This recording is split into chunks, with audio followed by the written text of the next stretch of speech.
यहाँ पर हम आज क्वेश्चन लगाएंगे। आपने ऐसे ऐसे व्यक्तित्व को पढ़ लिया है, सीधे सीधे वहां से क्वेश्चन आते हैं। छत्तीसगढ़ के महान महान व्यक्तित्व हैं जो बहुत कुछ कर कर चले गए हैं, जो भारतीय इतिहास यानी मॉडर्न हिस्ट्री का बहुत बड़ा यहाँ पर एक प्रश्न का विषय बनता है, जिसको आप पढ़ लिए हैं उसी में से अब आप क्वेश्चन लगाइए। आपको यहाँ क्वेश्चन लगाने में इतना अच्छा लगेगा कि हम तो इसको इजी ही लगा सकते हैं, हमको तो यह बन रहा है। क्योंकि ऐसा क्यों हुआ पता है?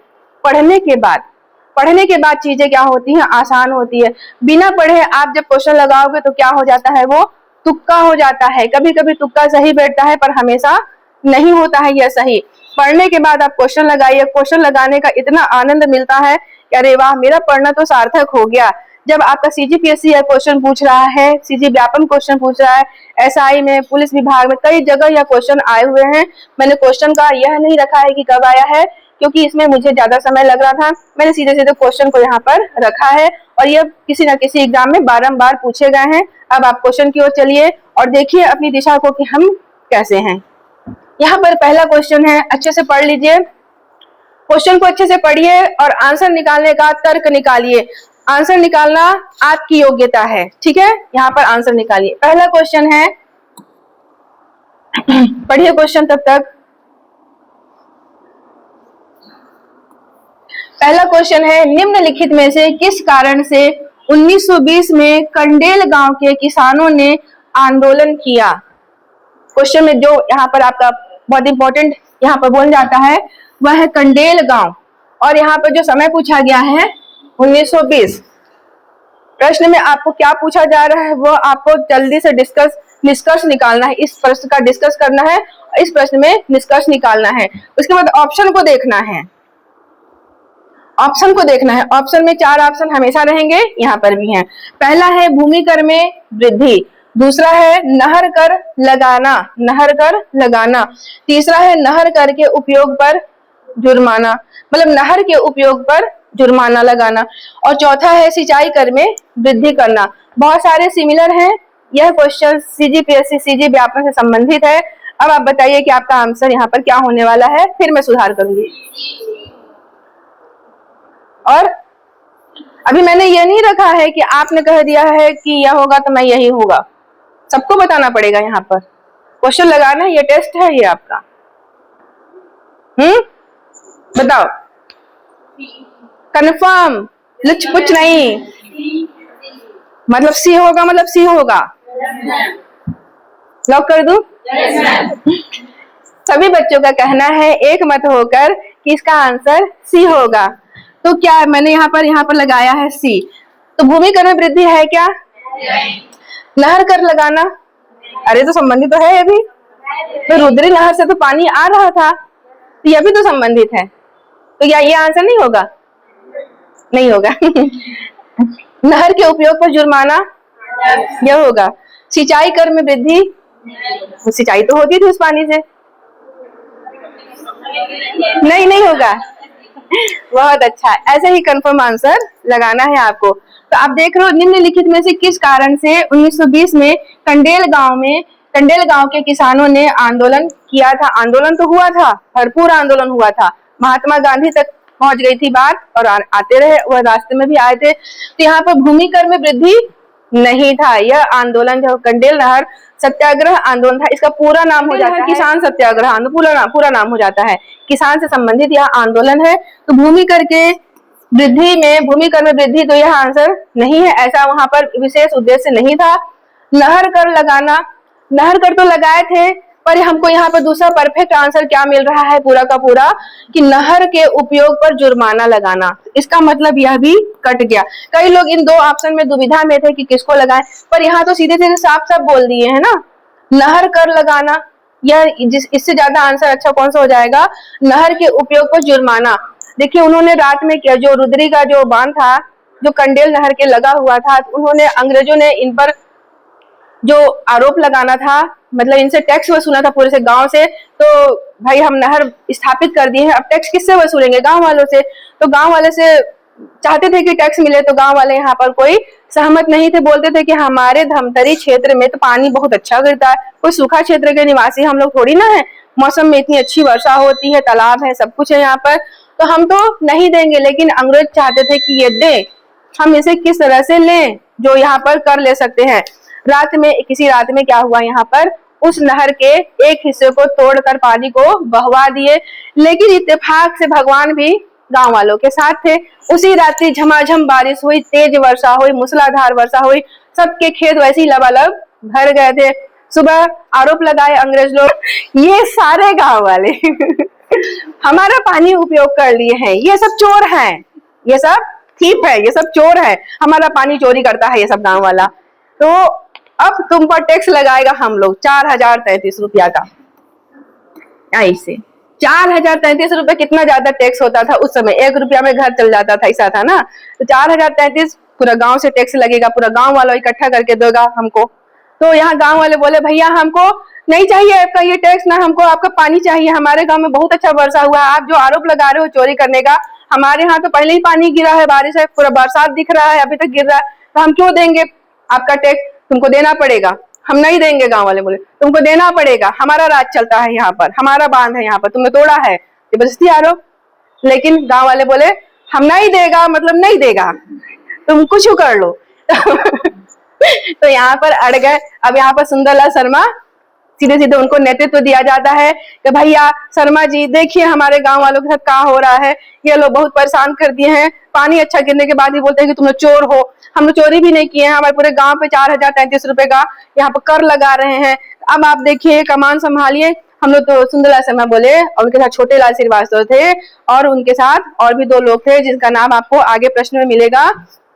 सब नेतृत्व करने में आगे आगे सभा हुई, बैठक हुई, सब ने निर्णय लिया, पंडित सुंदरलाल शर्मा ने निर्णय लिया, अब यहाँ पर कोई टैक्स नहीं देगा, किसी को टैक्स नहीं देना है, कोई चोरी नहीं हुई है, कोई टैक्स नहीं देगा। अंग्रेज बस देखते रहे उल्लू टाइप का, है ये क्या हो रहा है, हमको टैक्स नहीं देगा तुम लोग, हाँ नहीं देंगे टैक्स, लेकर ले जो करना है। तो वहां पर शुरू होता है आंदोलन, किसान सत्याग्रह आंदोलन हो जाता है। उसके बाद भी अब क्या करने लगे, ये लोग पशुओं को क्या करने लगे, उनका जब्त करने लगे। तुम लोग देगा, हम लेगा मतलब तुम लोग देगा यहाँ पर, तो नहीं देंगे तो तुम्हारे पशुओं को यहाँ पर जब्त करेंगे, जब्त करके बांध के रखे। अब पशु नहीं तो खेती कैसे होगा, बड़ा परेशानी है। तो वहां पर उनको टैक्स पे टैक्स भरने का आदेश निकालने लगे। सब यहाँ पर बहुत ज्यादा त्राही त्राही मच गई थी। अब सुंदरलाल शर्मा सबसे सलाह लेते हैं, सभा बैठती है यहाँ पर, बोलते हैं कि अब मैं गांधी जी के हवाले करता हूँ इस आंदोलन को। गए कलकत्ता लेने, गांधी जी को निवेदन किए कि चलिए बापूजी, हमारे गांव आपका जो समय चल रहा है वहां पर बहुत जरूरत है, अंग्रेज बहुत परेशान कर दिए हैं लोगों का, यहाँ पर जमीन को काम करने नहीं दे रहे हैं, खेती नहीं होगा, कैसे होगा। फिर गांधी जी वहां से निकलते हैं, गांधी जी का नाम सुनते ही क्या होता है, अंग्रेज बोलते हैं अरे रुको रुको, हम कब बोल रहा है कि हम तुमसे पूरा पूरा टैक्स वसूलेगा, हम तुमको 1/4 चलो कर देता है, हम बाकी छोड़ देता है। गाँव वाले नहीं देगा मतलब नहीं देगा हम कोई टैक्स नहीं देगा तुमको। अरे भैया 1/4 तो कर ना दिया हम लोगों ने, तो बोले नहीं हम कुछ टैक्स नहीं देगा, हमारा बापूजी आ रहा है, रास्ते में होगा, हमारा सबसे बड़ा जो है ना पूरा पितामह वो आ रहे हैं, बापूजी आ रहे हैं। अंग्रेज बोले अरे ये तो बहुत बहुत बड़ा मैन है इंडिया का, हमको इनका नहीं सामना करना, उससे पहले ही बोलते खत्म करो टैक्स, बापूजी का यहाँ पर नहीं, बापूजी बैठ गए स्ट्राइक में तो पूरा इंडिया बैठ जाएगा, है ना। तो वो जिस बालू को खड़ा करेंगे उसी बालू के जो दब जाएंगे अंग्रेज लोग। बस वहां पर बोलते हैं जल्दी से जल्दी टैक्स को खत्म कर दिए, पूरा आंदोलन सफलपूर्वक खत्म हो गया। तो अब देख रहे हो ये कितना अच्छा समय है, इसको कितने इंटरेस्टिंग तरीके से आप यहाँ पे पढ़े हो, उसका आंसर लगाने में कितनी आसानी हुई है। तो इसके साथ सारी चीजें आपको पता हो गई हैं। इसका सीधा सीधा आंसर हो जाएगा नहर के उपयोग पर जुर्माना कारण बनता है और सिंचाई कर में वृद्धि यह तो नहीं होगा। हमारा आंसर यहाँ पर मिल गया है। इस क्वेश्चन को जब यह प्रश्न आया था तो इस क्वेश्चन को लगाने में बड़ी परेशानी हो रही थी। जो थोड़ा कम पढ़ते थे वो इसको लगाए, जो ज्यादा पढ़ते थे वो इसको लगाए। तो आंसर यहाँ पर ऐसे होता है। आप देख रहे हो पढ़ने के बाद क्वेश्चन कितना अच्छा लगता है लगाना। पढ़ा हुआ व्यक्ति ही क्वेश्चन डील करने का ताकत रखता है, तुक्का पे नहीं चलना यहाँ पर। चलो अब देखते हैं यहाँ पर 1920 प्रश्न नंबर अगला है। यहाँ पर 1920 में कंडेल नहर सत्याग्रह के नेता थे। सीधे सीधे आंसर यहाँ पर निकल रहा है। यहाँ पर ए में है पंडित सुंदरलाल शर्मा, बी में है माधवराव सप्रे और सी में है नारायण राव मेघावाले और डी में है छोटेलाल श्रीवास्तव। इसमें से बहुत सारे ऑप्शन है जो यहाँ के नेता में आते हैं। पर यहाँ पर प्रमुख नेतृत्वकर्ता का नाम दे चुके हैं यहाँ पर प्रश्न वाले, तो हमारा यह बनता है आंसर लेते समय कि हम मेन नेतृत्वकर्ता का नाम लेंगे। देखिए यहाँ पर सुंदरलाल शर्मा यहाँ पर मेन नेतृत्वकर्ता हो जाते हैं कंडेल नहर सत्याग्रह में। और यहाँ पर माधवराव सप्रे हैं, यह तो बिल्कुल संबंध नहीं रखते हैं, ये तो पत्रकार रहे हैं। इनका 1900 का समय था, वहां पर ये पत्रकारिता करते थे। और इनका छत्तीसगढ़ मित्र प्रथम समाचार पत्र रहा था, जो पेंड्रा रोड सीपी बिलासपुर से प्रकाशित करते थे। और यहाँ पर जो नारायण राव मेघावाल है, यह भी इस कंडेल नहर से संबंधित है। पर 4 ऑप्शन में एक पूछा जा रहा है।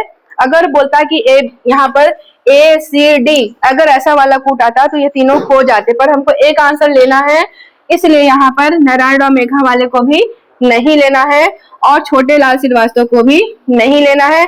हमारा जो मेन आंसर है, मेन नेतृत्व करता है सुंदरलाल शर्मा हो जाएंगे। देखो सुंदर लगा है या कंडेल लगा है, गांव में कंडा लगाते हो, कंडा वंडा बनाते हो, सुंदर सुंदर कंडे बनाना, आपसे सुंदर सुंदर कंडा बनाना है, ऐसे करके लिख लेना। और जब तीनों का नाम पूछा जाएगा तो सुंदर सुंदर छोटे छोटे कंडे बनाने हैं। प्रश्न को डील करने का हिम्मत रखना है ना। पहली बार देखो क्या आंसर लगाते हो।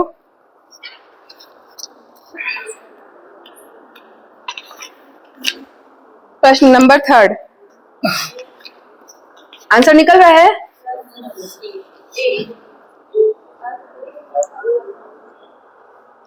प्रश्न है यहाँ पर, छत्तीसगढ़ में कंडेल नहर सत्याग्रह का संबंध निम्न में से किस राष्ट्रीय आंदोलन से था।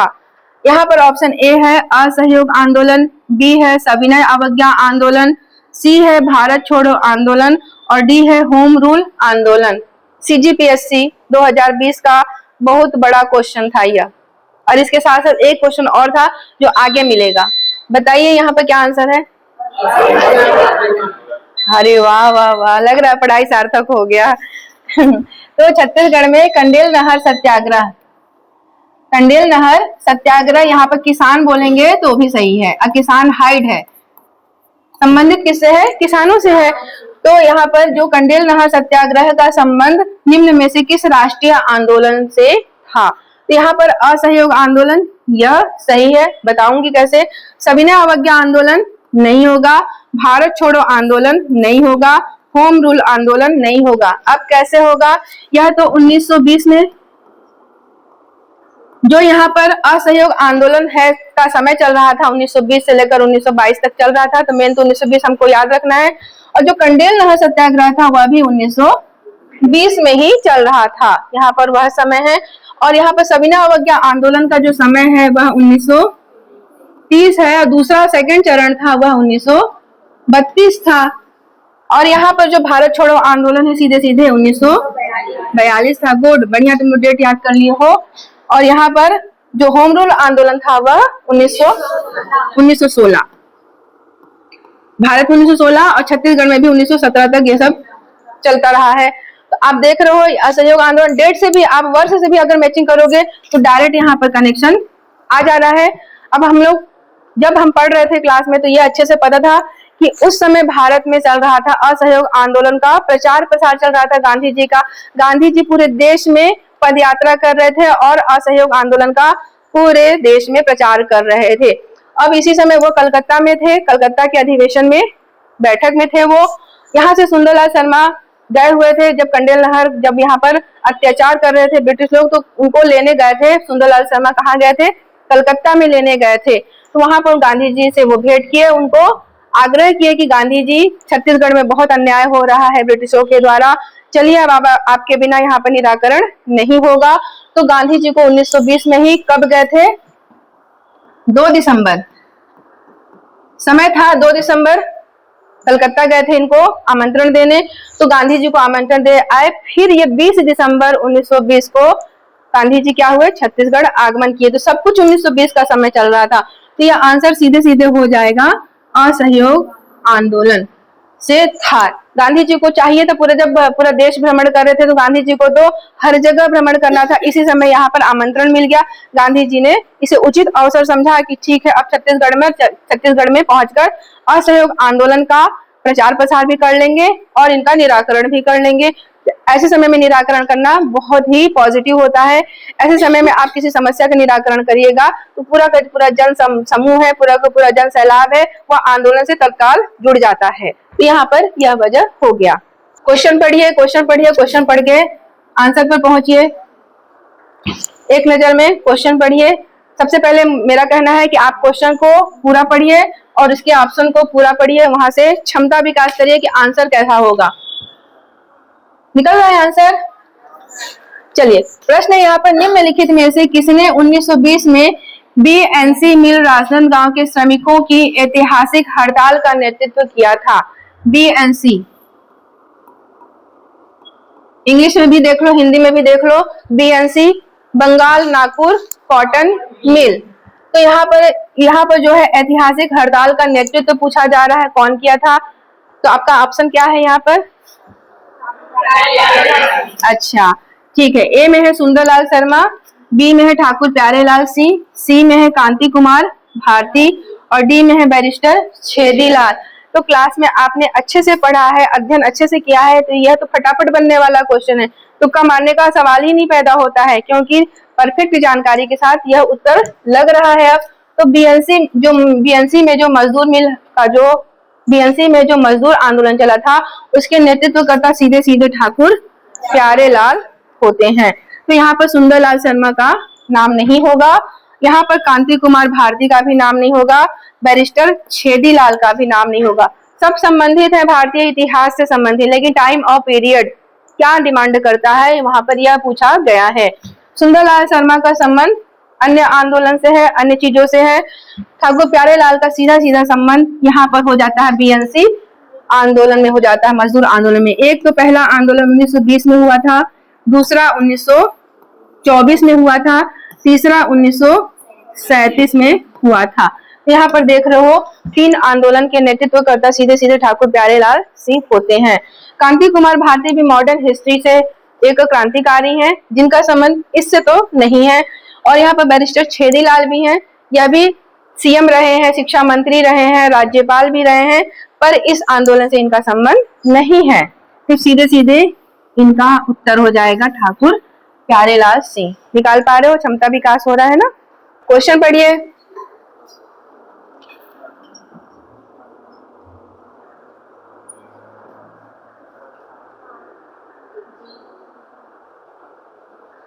आंसर आ रहा है? बन रहा है? चलो क्वेश्चन पढ़ती हूँ, फिर बताना। छत्तीसगढ़ के, अगला प्रश्न है, छत्तीसगढ़ के सबसे पुराने उद्योग Bengal Nagpur cotton textile mill की स्थापना हुआ था। वही बीएनसी की बात हो रही है, बीएनसी कॉटन मिल की बात हो रही है। इसकी स्थापना कब हुई है, यह पूछा जा रहा है।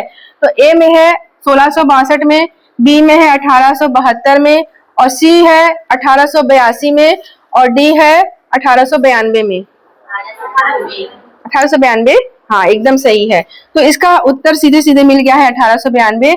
इसका मतलब 1662 गलत है, 1872 भी गलत है, और 1882 भी गलत है। यहाँ पर सीधे सीधे उत्तर हो जाएगा 1892 में। जो यह बीएनसी मिल था, यह सबसे पहले सीपी मिल था, इसका नाम तो सीपी मिल था। सीपी मिल के बाद यह बना बीएनसी मिल, बीएनसी मिल बना, बंगाल नागपुर कॉटन मिल बनता है। और जो यह बनता है, सबसे पहले जो स्थापना हुआ था वो 1892 में हुआ था, और 1894 में क्या हुआ था, पहला उत्पादन इसमें चालू हो गया था। जो यहाँ पर सीपी मिल जब बना था, तो इसको जो मेसर्स मैकबेथ कंपनी यहाँ पर स्थापित की थी, याद आया? मेसर्स मैकबेथ कंपनी यहाँ पर सीपी मिल के रूप में यहाँ पर स्थापित की थी। लेकिन मजदूरों के साथ जिस तरह से काम कराया जा रहा था, काफी दिक्कत भरा था, और इनको क्या हो रहा था, घाटा लग रहा था कि अब उसको घाटा लग रहा है, ये मजदूर पे हम अच्छे से काम कर रहे हैं, उससे अच्छा हम इसको बेच देते हैं किसी को। तो ये इन्होंने बंगाल की कंपनी, नाम में ही लगा है बंगाल, है ना, बंगाल में जो कलकत्ता में रहती है, उस कंपनी को बेच दिया। कंपनी का नाम क्या था? सवालिस कंपनी था। सी से सवालिस कर लेना ना, ठीक है, सवालिस, तब याद रहेगा, सवालिस कंपनी, ठीक है। 44 कंपनी को इन्होंने बेच दिया। ये मैकबेथ ब्रदर्स हैं ये कंपनी वाले, ये बंगाल की कंपनी, इसको 44 कंपनी को बेच दिए। बेचने के बाद इसका नाम इन्होंने चेंज कर दिया, बंगाल नाम शुरू में ही लगा दिया, क्योंकि कलकत्ता वाले थे ये लोग, बंगाल क्षेत्र था इसलिए बी को पहले कर दिए उन लोग। तो BNC नागपुर क्यों जुड़ा, क्योंकि ये पूरा क्षेत्र नागपुर में अटैच था, सेंट्रल प्रोविजन नागपुर एरिया सब कुछ जुड़ा था, तो उसका नाम इन लोग बदल दिए। होता है ना, कोई दूसरा कोई खरीदता है तो घर का नाम भी बदल देता है, तो वैसे ही इन्होंने अपना नाम, इसका नाम BNC कर दिया। अब यहाँ पर यह कंपनी अब चलाने लगी थी, तब से उसका नाम BNC ही रहा था। तो यह जब शुरू में स्थापित हुआ था तो 1892 है, और यह छत्तीसगढ़ का सबसे पहला उद्योग है। ठीक है, आप उद्योगों में सबसे पहला जो देखोगे वो यही हो जाएगा, BNC मिल 1892। तो यह आपका बहुत बड़ा जीके भी है, प्रश्न भी है, और इतिहास से भी संबंधित हो जाता है। क्वेश्चन देख लीजिए, CGPSC CG व्यापम में आया हुआ क्वेश्चन है। अब मुझे नहीं लगता है कि यह क्वेश्चन कोई नहीं बना पाएगा, मुझे काफी आप लोग से उम्मीद है कि यह क्वेश्चन मुझे आप खुद बताओगे। प्रश्न पढ़ देती हूँ फिर बताना। प्रश्न है, छत्तीसगढ़ के राजनांदगांव रियासत में CP कॉटन मिल की स्थापना के समय वहां के शासक कौन थे? पहला ऑप्शन है यहाँ पर बलराम दास, दूसरा है घासीदास, तीसरा है रामदास, और चौथा है इनमें से कोई नहीं। जिसको कुछ नहीं पता वो इनमें से कोई नहीं जल्दी से मार देता है आंसर, है ना। तो भाई कोई नहीं होगा तो वो भी सही हो जाता है कभी कभी, लेकिन जानकारी के साथ भी तो कोई नहीं होना चाहिए। तो इसमें से आप लोगों का आंसर क्या निकल कर आ रहा है, बताना पड़ेगा, ऐसे नहीं छोड़ने वाली मैं। बताओ जल्दी जल्दी जल्दी।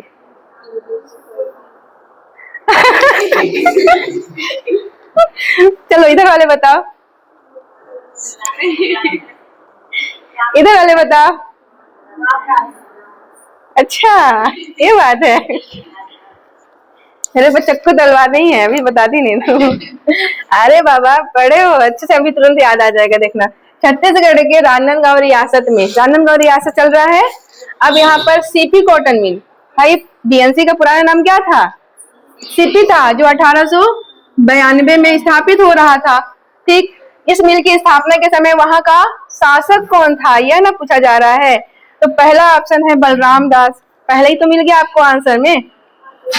भाई मैंने बताया था कि जब वहां पर यह CP मिल स्थापित हो रहा था तो अंग्रेज में से मैकवर्थ कंपनी स्थापित कर रही थी 1892 में, और वहां का शासक कौन था? बलराम दास थे, बलराम। और ये क्या थे? संचालक, जो इस समिति के वो अध्यक्ष भी बनाए गए थे। अंग्रेज इनको अध्यक्ष बनाते थे ना, भाई सामने चेहरा रखेंगे ना राजा का, डायरेक्ट बन जाते तो कैसा होता, वही शासक बन जाते तो क्या आप सब एक्सेप्ट कर लेते उनको शासक के रूप में? अंग्रेजों का चेहरा से घुंघरेले बाल, ब्राउन ब्राउन बाल, सामने में क्राउन का ताज पहन के वो हंटर मारते, बोलते कि चलो कंपनी स्थापित करें, बात मेरी मानो, तो आप लोग खुद नहीं मानते बात, है ना। भाई सामने हमारा देसी शासक चाहिए, विदेशी शासक नहीं चाहिए, इसलिए शासकों का चेहरा सामने रखते थे वो लोग, ताकि जनता कंट्रोल रहे और हम पीछे से पूरा रेवेन्यू का काम करते रहे। शासक धीरे धीरे क्या हो गए थे? कठपुतली बस हो गए थे, और पूरा जो यहाँ पर रेवेन्यू था पूरा अंग्रेज अपने हाथ में रख लिए थे। उनकी वैदेशिक नीतियां, उनकी जो बाहर आने जाने की नीतियां थी, सबको कंट्रोल कर लिए थे कि कहीं पर भी राजा अब स्वतंत्र नहीं रहता था। यहाँ तक कि जो विदेशी सेनाएं होती थी उसका भी पूरा खाना पीना पूरा राजा को उठाना पड़ता था। राजा क्या हो रहे थे? खोखले हो गए थे, जनता के सामने वो क्या हो रहे थे? एकदम निराश व्यक्ति के रूप में दिखते जा रहे थे धीरे धीरे। पूरे भारत में यही स्थिति थी, छत्तीसगढ़ के साथ साथ पूरे भारत में ही स्थिति थी कि राजा यहाँ पर पूरा खोखला हो गए थे, उनके पास न रेवेन्यू था, न जनता को खिला पाने का ताकत बच गया था। राजा रो रहे थे एक किनारे कि हमारे इस देश में कैसा समय आ गया है कि हम तो आर्थिक रूप से भी हमारा राजकोष खाली हो गया है। पूरा अंग्रेज एक तरफ ऐसे सवार रहते थे, कितना आया पैसा, चलो इधर पास करो, ऐसा था समय। और शासक डर के मारे पूरा पैसा देना पड़ता था, मारते थे नहीं तो, ऐसे ही था। इसलिए अब यहाँ पर आंसर हो जाएगा बलराम दास, यहाँ के शासक बलराम दास थे। और घासीदास जी को आप जान रहे हो, तो घासीदास जी का नाम तो वैसे ही काट सकते हो, कटपित पद्धति का उपयोग कर लो, यहाँ पर नहीं आता है तो घासीदास नहीं होंगे। घासीदास तो सतनाम पंथ के यहाँ पर सीधे सीधे क्या हो जाते हैं? आध्यात्मिक गुरु हो जाते हैं। इससे इनका संबंध तो दूर दूर तक नहीं है, लेकिन हाँ कहीं ना कहीं यहाँ पर गए थे ये, तो घासीदास तो आंसर नहीं होगा। अब रामदास, रामदास भी तो कोई शासक नहीं थे, ये तो महाराष्ट्र के वो शिवाजी के गुरु थे रामदास, तो ये यहाँ भी नहीं होगा। इनमें से कोई नहीं लगा लो ना, आप यही ना करोगे तो क्या होगा, आपको 0 नंबर मिलेगा। आंसर मिल रहा है लेकिन आप कोई नहीं पे चले जाओगे तो यह भी तो गलत हो गया, यहाँ पर तो 2 नंबर नहीं मिलने वाला आपको। तो यहाँ पर सीधे सीधे जब आपका सीपी मिल स्थापित हो रहा था, जो मैकबेथ कंपनी यहाँ पर सीपी मिल स्थापित कर रही थी, उस समय यहाँ राजनांदगांव रियासत के जो शासक थे वह थे बलराम दास, राजा बलराम दास। अब इसको कंठ से याद कर लो, राजा का बल, राजा का बल, बस यहाँ पर छोटा सा कोडिंग कर लो।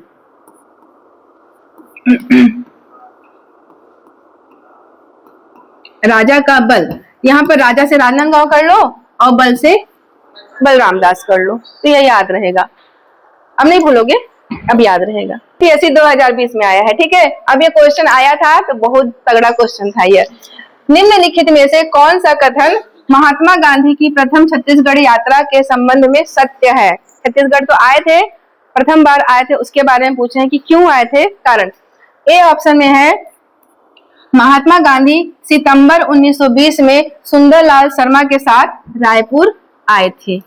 आंसर देना होगा ना, इसमें दिमाग लगाना है। फिर बी नंबर है उनकी छत्तीसगढ़ यात्रा का उद्देश्य असहयोग आंदोलन के लिए लोगों का समर्थन प्राप्त करना था। ऐसे अंडरलाइन कर लेना जो ऐसे लॉन्ग लॉन्ग आते हैं। फिर सी है उन्होंने कंडेल ग्राम में जाकर नहर के लिए सत्याग्रह करने वालों का समर्थन किया, ठीक है। अब डी नंबर है उन्होंने लोगों से खिलाफत आंदोलन को समर्थन देने की प्रार्थना की। अब आंसर आपको पढ़ लिए हो, बताना पड़ेगा।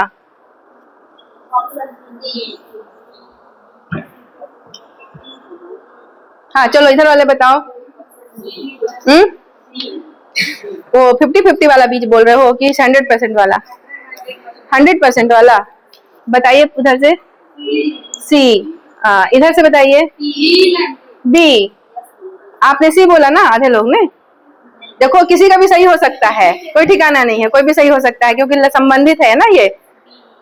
बी, सी, अरे ठीक है, यही से देखो ये टूट फूट जो गलतियां होती है ना, उसके बाद ही सारी चीजें सुधरती हैं। जिंदगी में भी गलती होती है ना, एक बार ठीक है, 2 बार ठीक है, तीसरी बार गलती नहीं करना है, ठीक है, वैसे करना है। तो ठीक है, आधे लोग बी बोल रहे हैं, आधे लोग सी बोल रहे हैं। पूरे छत्तीसगढ़ में भी यही बवाल मचा था, बहुत ज्यादा बवाल था। आधे लोगों ने बी लगाया था, आधे लोगों ने सी लगाया था, और सब अपना दावा दे रहे थे। यहाँ पर सब दोनों दावा दे रहे थे कि सही क्या होगा, पर पीएससी के द्वारा आंसर दिया गया और आंसर वो बिल्कुल सही था। अब उसका मैं बखान आप लोग से करती हूँ। निम्नलिखित में से कौन सा कथन महात्मा गांधी की प्रथम छत्तीसगढ़ यात्रा के संबंध में सत्य है? सत्य है पूछा जा रहा है। इसमें पहला आप फिर से पढ़ लीजिए। महात्मा गांधी सितंबर 1920 में पंडित सुंदरलाल शर्मा के साथ रायपुर आए थे। सुंदरलाल शर्मा के साथ तो आए तो थे, लेकिन आपने इस आंसर को टच नहीं किया, क्यों? हाँ, यहाँ पर सितंबर बोल दिया ना, यही तो मिस्टेक कर दिया, इसलिए तो गलत हो गया। वो तो दिसंबर में आए थे ना, यह बात दिसंबर की है। हमको अच्छे से पता है कि यह बात दिसंबर की है, लोगों ने लगाया नहीं जानकारी होने के कारण, तो यह हो जाएगा गलत। बी नंबर में है उनकी छत्तीसगढ़ यात्रा का उद्देश्य असहयोग आंदोलन के लिए लोगों का समर्थन प्राप्त करना था, तो ये बिल्कुल सही हो जाता है। लेकिन सी भी उतना कठिन पड़ गया यहाँ पर कि उन्होंने कंडेल ग्राम जाकर नहर के लिए सत्याग्रह करने वालों का समर्थन किया। अरे वो आ ही कहाँ गए थे, वो तो आने का आवाज सुन लिए थे, तो पुट्टी पुट्टी सब खत्म हो गई थी, तो वो तो आने से पहले ही खत्म हो गया था ना यह हड़ताल। तो यहाँ पर जाकर समर्थन कहाँ किए थे, वो सत्याग्रह करने वालों का समर्थन किए थे। वो तो आने के बाद सब कुछ उनके लिए तो रास्ता क्लियर हो चुका था, सब कुछ पहले से यहाँ पर आंदोलन का निष्कर्ष निकल जो रास्ते में ही थे। गांधी जी आवत है, अब तो अंग्रेज बोले अब तो आवत है, अब तो बाद में जो करना है अब ये खत्म कर देते हैं। गांधी जी नहीं तो फिर बहुत दिक्कत कर देंगे, है ना, वही नहर में डुबो के हम लोग को आत्महत्या करवा देंगे, ठीक है। तो यहाँ पर यह वाला थोड़ा सा नहीं है, गलत ही है, ये थोड़ा नहीं पूरा गलत है। गांधी जी के आने से पहले ही सब कुछ हो चुका था यहाँ पर निराकर। यहाँ पर जो होता है बी आंसर सही होता है, क्योंकि उनकी जो छत्तीसगढ़ यात्रा का उद्देश्य था वह 1920 का असहयोग आंदोलन था। पूरे भारत में वो भ्रमण कर रहे थे असहयोग आंदोलन का। जब पंडित सुंदरलाल शर्मा यहाँ पर जब उनको निमंत्रण देने गए थे कि चलिए बापूजी हमारे यहाँ बहुत दिक्कत है, हमारे गांव में कंडेल नहर सत्याग्रह में अंग्रेज बहुत तबाही मचा के रखे हैं, हमारा खेती बाड़ी सब जब्त कर रहे हैं, तो गांधी जी को यहाँ पर अवसर भी चाहिए था जाने का अवसर भी चाहिए था। तो हर जगह घूम ही रहे थे, तो वो बोले कि ये बहुत ही बेहतरीन अवसर है ताकि मैं लोगों की समस्याओं का भी यहाँ निराकरण करूं और जन समूह को इस असहयोग आंदोलन में शामिल करूं। तो यह यहाँ पर सही हो जाता है। अब यहाँ पर डी है, उन्होंने लोगों से खिलाफत आंदोलन को समर्थन देने की प्रार्थना की। खिलाफत आंदोलन का संबंध इससे नहीं है, इसका सीधा संबंध असहयोग आंदोलन से होता है। यह प्रश्न जब आया था तो इस और इस में बहुत विवाद हुआ था, बहुत ज्यादा। जहां पर तुम लोग भी विवादित स्थिति में हो, कभी सी बोले कभी बी बोले। अब यहाँ पर क्लियर हो गया है। क्वेश्चन अच्छे से पढ़ लो और मुझे अंदर से पूरा यकीन है कि आप इस क्वेश्चन को बना चुके होंगे, ठीक है, क्योंकि यह तो पढ़ लिए हैं, पूरा सब्जेक्ट यहाँ से पढ़ा हुआ है। पढ़ने के बाद जब क्वेश्चन बनता है ना, उसका तो जो होता है आनंद ना मत पूछिए, क्योंकि यह सब आपका क्या है, कैरियर है। एक क्वेश्चन बना मतलब 2 नंबर आए आपके खेमे में, और गलत हुआ तो 1/3 नंबर गए भी। तो बनता है तो ज्यादा फायदा होता है, 2 नंबर का फायदा होता है ना। तो यहाँ पर देखिए, चलिए हम देखते हैं इसको कैसे बनाना है। हम देख रहे हैं अगला, यहाँ पर पूछा गया है, पहले तो प्रश्न अच्छे से पढ़ना है, प्रश्न के ऑप्शन भी ढंग से बकायदे पढ़ लेना है। कितना भी उड़ोगे लेकिन सही सही क्वेश्चन भी आपसे गलत हो जाएगा जल्दबाजी करने से, तो पहले पढ़ लो। वर्ष 1920 में महात्मा गांधी को उनकी प्रथम छत्तीसगढ़ यात्रा पर लाने का श्रेय किस प्रसिद्ध स्वतंत्रता संग्राम सेनानी को दिया जाता है? ठीक, अब यहाँ पर ऑप्शन है ठाकुर प्यारेलाल सिंह, फिर है दूसरा पंडित वामन राव लाखे, फिर है श्रीमती केकतीबाई बघेल, और यहाँ पर डी हो जाता है पंडित सुंदरलाल शर्मा। कुछ आंसर आ रहा है? आ रहा है, गुड। तो यहाँ पर आपको अंडरलाइन पेंसिल से कर लेना है कि आपको देना क्या है आंसर, और उसका एक अपने शब्दों में बना लो कि हमको क्या देना है, क्योंकि बहुत सारे फॉर्मल लाइन होते हैं, आपका निचोड़ पता होना चाहिए। यहाँ पर बस यही पूछ रहे हैं कि वर्ष 1920 में महात्मा गांधी को उनकी प्रथम यात्रा, भाई 1920 में तो प्रथम यात्रा ही रही है, अच्छे से पता है। छत्तीसगढ़ भी आए थे, और उनको लाने का श्रेय किस इंसान को है, यहाँ पर बस यही पूछा गया है, श्रेय किसको बनता है। तो हम यहाँ पर देख रहे हैं ठाकुर प्यारेलाल नहीं होगा, वामन राव लाखे नहीं होंगे, श्रीमती केकतीबाई बघेल नहीं होंगी, और पंडित सुंदरलाल शर्मा होंगे। तो आप यहाँ पर क्रॉस पद्धति का भी उपयोग कर लो, काट डालो जो नहीं है एकदम पेंसिल से। लेकिन कभी कभी आप गलत को गलत, सही को सही ठीक ले रहे हो, लेकिन सही को भी गलत कर दोगे, इसलिए ऐसा क्रॉस करोगे, जैसे ही गोला भरने जाओगे लगता है कि मुझे बदलना चाहिए, मेरा आंसर कुछ और होगा, तब भी आप बदल सकते हो गोला भरने से पहले, तो ये भी ध्यान रखना। तो यहाँ पर हमको मिल गए हैं कि जो 1920 में, वर्ष 1920 में महात्मा गांधी जी को छत्तीसगढ़ में लाने का श्रेय छत्तीसगढ़ के किस पर्सन को जाता है, तो वह हो जाएंगे पंडित सुंदरलाल शर्मा हो जाएंगे। ठाकुर प्यारेलाल सिंह इसलिए नहीं होंगे कि यह राजनांदगांव से संबंधित है, और राजनांदगांव छत्तीसगढ़ के पश्चिमी हिस्से में है, वहां पर जितने भी कार्य हुए हैं वह ठाकुर प्यारेलाल सिंह ने किया है, और महात्मा गांधी उस ओर नहीं गए थे। महात्मा गांधी कंडेल नहर यानी धमतरी की ओर आने के लिए आए थे, इसलिए 1920 में वो राजनांदगांव नहीं गए थे। जब भी महात्मा गांधी की यात्रा का आप पढ़ोगे तो देखिएगा, प्रथम यात्रा जो 1920 में हुई थी वो 2 दिनों के लिए हुई थी। एक तो रायपुर आए थे, सबसे पहले तो रायपुर आए थे वो, ठीक है, पूरी यात्रा पर यहाँ पर क्वेश्चन बना हुआ है, यात्रा वृत्तांत उनका बहुत जरूरी है। सबसे पहले तो रायपुर आए थे, उसके बाद वो धमतरी की ओर गए थे, लेकिन उनके जाने से पहले धमतरी का, कंडेल ग्राम का जो भी सत्याग्रह था वो समाप्त हो गया था, सारे निराकरण हो गए थे, फिर भी जनता के बीच में गए थे। अब यहाँ पर बहुत सारे क्वेश्चन इसके अंदर भी बनते हैं कि रायपुर में गए थे तो कहाँ कहाँ गए थे, कौन कौन सी चीजों का उद्घाटन किए, आनंद पुस्तकालय कुछ ऐसी है, वहां पर पुस्तकालय का उद्घाटन किए। तो उसके बाद धमतरी में कहाँ कहाँ गए, कौन उनको कंधे पर बिठाया, कौन दान दिया, महिलाएं कितने जेवर का दान दी, क्योंकि ये चल रहा है, देखो यहाँ पर 1920 का असहयोग आंदोलन चल रहा है, कोष की भी जरूरत थी, सब ने अपने अपने तरह से यहाँ पर दान भी दिया था इस आंदोलन की सफलता के लिए। तो बहुत कुछ है, यात्रा पर भी क्वेश्चन बनता है, वहां पर भी यात्रा वृत्तांत है। और दूसरी बार आए थे 1933 में, तो वहां पर भी देखना है कि गांधी जी 5 दिनों के लिए 6 दिनों के लिए आए थे। शुरू में कहाँ उतरे, फिर उसके बाद कहाँ गए, उसके बाद कहाँ गए, कौन कौन सी जगह पर उद्घाटन कार्य किए, कहाँ पर सभा दिए, बहुत सारा चीज वहां पर मिलेगा। तो अब ये क्वेश्चन का आंसर हो गया है। एक क्वेश्चन में कितनी सारी चीजें छिपी होती है तब जाके आंसर निकलता है। तुक्का मारने वालों के लिए इतना कहाँ है सोचने का समय ना, उनके पास तो बस इसी को लगा देते हैं, यही तो होगा। आप भी करते आए हो बहुत समय से, पढ़ने के बाद अब यह गलती नहीं होगी। तब तैयार मुझे दिखना चाहिए कि आप कितने एक्टिव हो, पूरे प्रेजेंट माइंड के साथ बैठे हो और पूरे प्रेजेंट माइंड के साथ यह आंसर दोगे मुझे। तो यहाँ पर हम देख रहे हैं क्वेश्चन, स्वाधीनता आंदोलन के दौरान महात्मा गांधी किन वर्षों में 2 बार छत्तीसगढ़ आए थे।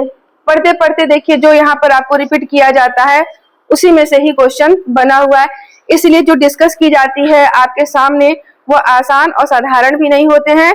बोलचाल में ही आपकी पढ़ाई की बातें कर दी जाती है, या मजाक भी पढ़ाई में की जाती है, या फिर आपको डाटा भी पढ़ाई में जाता है, या फिर हंसी मजाक जो भी संबंधित वहां से भी क्वेश्चन उठते हैं। पढ़ाई में जितनी बातें हो जाती है सब क्वेश्चन के रूप में दिख जाता है। तो आपको अच्छे से चीजों को भी सुनना है। अपने आपके सामने जो वक्ता है, जो आपके गुरु हैं, जो आपके मार्गदर्शक हैं, वो आपको पढ़ाई के माध्यम से ही आपको हंसाएंगे, आपको पढ़ाई के माध्यम से ही आपको डांटेंगे। तो यहाँ पर आपका कुल मिला के आपका यहाँ पर चहुमुखी विकास बनता है, इसलिए यहाँ पर हमने ऐसी चीजों को बार बार बताया है पढ़ाते पढ़ाते भी। तो आपका यहाँ पर क्वेश्चन मिल रहा है। प्रश्न पढ़िए और चारों ऑप्शन। यहाँ पर है, स्वाधीनता आंदोलन के दौरान महात्मा गांधी किन वर्षों में 2 बार छत्तीसगढ़ आए थे। पहला ऑप्शन है 1920 और 1927, दूसरा है 1920 और 1933, तीसरा है 1927 और 1933, और चौथा है 1937 और 1940। जो नहीं पढ़ा है वो तुक्का मारता है, जिसको जो पढ़ लिया है मजाल है कि आंसर गलत हो जाए उससे, बिल्कुल नहीं होगा गलत। चलो अब दो आंसर दो, क्या पहला ए होगा 1920 और 1927? नहीं होगा, लेकिन 20 तो दिया है और 1927 नहीं है। अच्छा, और दूसरा है 1920 और 1933, यहाँ पर होगा। अरे वाह, गुड गुड गुड। और तीसरा है 1927 और 1933, नहीं होगा, यहाँ तो 33 दिया है, ये गड़बड़ है। अच्छा चलो, नहीं होगा। अब यहाँ पर डी है 1937 और 1940, लेकिन ये भी तो आंदोलन का समय चल रहा है, कुछ तो होना चाहिए, नहीं होगा। गुड, यूं ही परफेक्शन के साथ आपका आंसर निकल कर आना चाहिए। आप जब अपना क्वेश्चन पेपर लेकर बैठोगे अपने टेबल बेंच में एग्जाम हॉल में, ऐसे ही रिफाइंड करने का तर्क शक्ति आना चाहिए, क्योंकि हर बार क्वेश्चन का पैटर्न चेंज रहता है। यह क्वेश्चन जरूर यही होगा, लेकिन इसका पैटर्न थोड़ा सा चेंज होगा, या यही चीज को ए और बी के फॉर्म में दे दिया जाए और सी के फॉर्म में दे दिया जाए, ऐसा भी होगा। ऐसे कूट वाले क्वेश्चन दे दिया जाए कि प्रथम बार 1920 में आए, फिर अगला हो जाएगा द्वितीय बार 1933 में, लिखित में आ जाएगा, तो आपको वहां से निकाल लेना है। अब कहने का उत्तर तो यही निकलने वाला है। तो यहाँ पर आपका उत्तर हो जा रहा है बी नंबर। महात्मा गांधी छत्तीसगढ़ में 2 बार ही आए थे, यह एकदम सत्य है। पहला आए थे यहाँ पर 1920 में, असहयोग आंदोलन का समय चल रहा था। असहयोग आंदोलन, इससे आपका पूरा इतिहास भी कंफर्म होता जा रहा है कि यह समय 1920 का है और भारत में असहयोग आंदोलन चल रहा था। इसी असहयोग आंदोलन से 2 बार क्वेश्चन आपने देख लिया है, इससे पहले आ चुके हैं। और 1933 का समय है, यह द्वितीय आगमन है गांधी जी का। क्यों आए थे द्वितीय समय में क्यों आए थे? कारण भी पूछा जाएगा अगले क्वेश्चन में। दूसरी बार महात्मा गांधी का 1933 में जब सेकंड यहाँ पर आना हुआ यात्रा, क्यों? हाँ एकदम सही है, हरिजन उत्थान या दलित उत्थान, यह एकदम दिमाग में क्लिक होना चाहिए। यहाँ पर 1933 लिखा है, यह हरिजन उत्थान का समय। मैंने बताया था जो डॉक्टर भीमराव अंबेडकर हैं वह लगातार 3 गोलमेज सम्मेलन में पूरे में भाग लिए थे, और ऐसा एकमात्र पूरे भारत में, पूरे देश में व्यक्ति थे जो लंदन में हो रहे 3 गोलमेज सम्मेलन में उपस्थित हुए थे। महात्मा गांधी तक तीनों में उपस्थित नहीं हुए थे, यहाँ तक कि कोई यहाँ से नेतृत्व करता तीनों में उपस्थित तो नहीं थे। लेकिन एकमात्र व्यक्ति कौन थे? डॉक्टर भीमराव अंबेडकर। उनको अंदर से तकलीफ थी, क्यों? क्योंकि उनके साथ और उनके जैसे लोगों के साथ काफी अन्यायपूर्ण समय चल रहा था। असेंबली में उनके लिए कोई स्थान नहीं थी। मतलब जो होता है बहुत पिछड़े से पिछड़ा होते जाना, वह भावना से वो सब ग्रसित थे। बहुत ज्यादा वो आक्रामक मुद्रा में भी रहा करते थे। हमें कोई अधिकार नहीं मिल रहा है, हम तो चाहेंगे। महात्मा गांधी से भी कई बार उनका विवाद हो चुका था। लास्ट में पूना पैक्ट हुआ, पूना समझौता जो बोलते हो, उसमें गांधी जी को उन्होंने बकायदे समझाया कि बापूजी प्रेम से, जो वो गांधी जी क्यों नहीं समझेंगे, गांधी जी तो सबकी भावनाओं को समझते हैं, कि बापूजी हमारे साथ जो अन्याय होता है, अस्पृश्यता का जो सामना करना पड़ता है, वो हमारे लिए बहुत ही कठिन समय रहता है। हम लोगों में पिछड़े से पिछड़े होते जा रहे हैं, हमारे उत्थान के लिए आपको कुछ करना होगा। मतलब उनकी एकदम वेदना वाली भाषा को सुने जब गांधी जी तो बोले कि ये तो भारत की आजादी के लिए मैंने इतने सारे काम किए हैं, लेकिन मैं देख रहा हूँ कि ऐसा भी दुख यहाँ पर है, मैं इस चीजों से अनभिज्ञ था, अब मैं इन चीजों पर वर्क करूंगा, काम करूंगा। 1933 में उनका जो कार्यक्रम चालू हुआ वो दलितों उत्थान के क्षेत्र में चालू हो गया। दलितों उत्थान के क्षेत्र में चालू हो गया। गांधी जी पूरे भारत में अब दलित उत्थान के लिए भ्रमण करने लगे। हरिजन पत्रिका जो होती है उसका संपादन चालू कर दिए। नवजीवन पत्रिका का संपादन चालू किया। गांधी जी की इन पत्रिकाओं से भी क्वेश्चन आया हुआ है। यंग इंडिया किसकी है, नवजीवन पत्रिका किसकी है, हरिजन पत्रिका किसकी है, इन सब चीजों से यहाँ पर क्वेश्चन भी बने हुए हैं। तो यहाँ पर जो गांधी जी का जब दूसरा था दलितों उत्थान कार्यक्रम, उस सिलसिले में गांधी जी छत्तीसगढ़ में द्वितीय बार आगमन किए थे। 5-6 दिनों के लिए छत्तीसगढ़ यहाँ पर आए थे। 6 डेज या 5 डेज जो भी है, डेट वाइज पढ़ते समय यह क्लियर होगा। तो यहाँ पर आए थे। इसी समय गांधी जी पंडित सुंदरलाल शर्मा के कार्यों को देखकर एकदम हैरान हो गए कि अरे मैं तो अभी अभी शुरू कर रहा हूँ 1933 में, लेकिन सुंदरलाल शर्मा जी तो पूरा 1924-25 में यहाँ पर सारा काम कर चुके हैं। उनसे कितना पहले था बताइए यह काम? बहुत पहले काम कर चुके थे। सतनामी आश्रम की स्थापना कर चुके थे, सतनामी भजन माला कर चुके थे, 1918 में जनेऊ कार्यक्रम कर चुके थे, दलितों को मंदिर प्रवेश कार्य करा चुके थे। उनसे पहले ही यह काम तो कर चुके थे। महात्मा गांधी ने वहां पर अपने आप को इनसे बहुत पीछे पाया। तब कहा कि उन्होंने कहा कि आप तो मेरे गुरु हैं, इस मामले में दलितों उत्थान के मामले में आप मेरे गुरु हैं। बकायदे उन्होंने स्वीकार किया और वह क्वेश्चन बार बार आपको देखने को मिलता है। तो यह होता है, यह चीजों का महत्व होता है। हर चीज का अपना अपना महत्व है। आंसर लगाते समय गलत मत करना, है ना। चलो बनाना सही सही।